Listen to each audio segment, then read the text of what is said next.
Well, it's time for the week 2 update of my American Flyer Christmas train layout accessories videos. And I just wanted to show you a couple things that have been changed and updated since last week. So first thing we can see here is that I hooked up the light bulb in the 612 station. Not much to do with that, but it's very bright and lights up the depot quite nicely. And now one of the single room houses got demolished, and so I moved the pink ranch house back there and then put the other single room dwelling over here by the barn. And we can see here there's a highway flasher hooked up. This one works. The light bulbs are nice and bright red. I also hooked up a second highway flasher in the back just for fun because I had 2 track trips. This one, the paint is completely worn off the bulbs, so they just light up as regular light bulbs. Next door we have the number 74. Apparently this is a Marx, I'm not sure, but I heard this was a Marx Semaphore. This one doesn't work quite like the American Flyer ones. It only operates when the trains pass by it, and then it goes back to the green signal. And this one had a tiny little light bulb inside this metal tube. Well, it wasn't a very bright light bulb. However, it got extremely hot enough I could smell it across the room.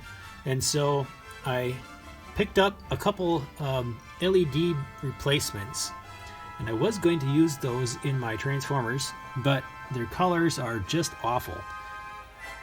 Instead, I decided that this was a perfect application for using one of those LEDs because it's in a very small confined space, and LEDs generally produce very little or no heat, and even though it's more of a blue LED, it still works just fine because of the green lens in front of it.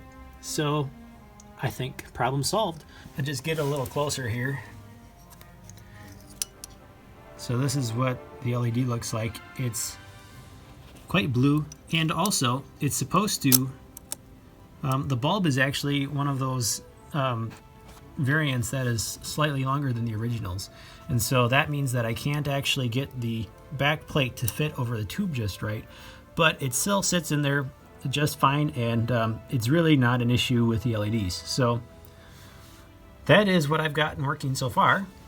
So what's next will be something over there. As you can see, I rearranged a few things, put the rotary beacon in the corner and put the water tower in the other corner. Another easy one to get working will be the steam whistle. That shouldn't be too difficult, needs some lubrication and wiring. And so between that and the rotary beacon is next. And we'll see if I can scrounge up a couple more accessories. Also, you can see that the 3-rail track is gone. Since I wasn't going to be able to operate it, I decided it was best to remove it. The reason I removed the 3-rail track is because the Flyer track was actually a little bit too close to the wall, and I have these rather thick curtains. So what I did was I took some half curves and made a jog in the Flyer track so that it sticks out a little further from the wall. That way the locomotive and cars do not hit my curtains. And then it jogs back over here. So with the 3-rail track in place, they would have been on top of each other, so that would not have worked out. Gilbert made a 5-digit flat car that was a Canadian Pacific, and it had several trees on it. It was supposed to be a Christmas tree car. I believe that car is quite rare to find and quite valuable if it is available, and so I decided to make my own. So you can do that as well. Just get some small Christmas trees, and I used some double-sided tape to fix them to the gondola here. And they like to ride around, but they tend to tip over because the tape doesn't stick very well. So that is it for this week's update of the Christmas tree train accessories.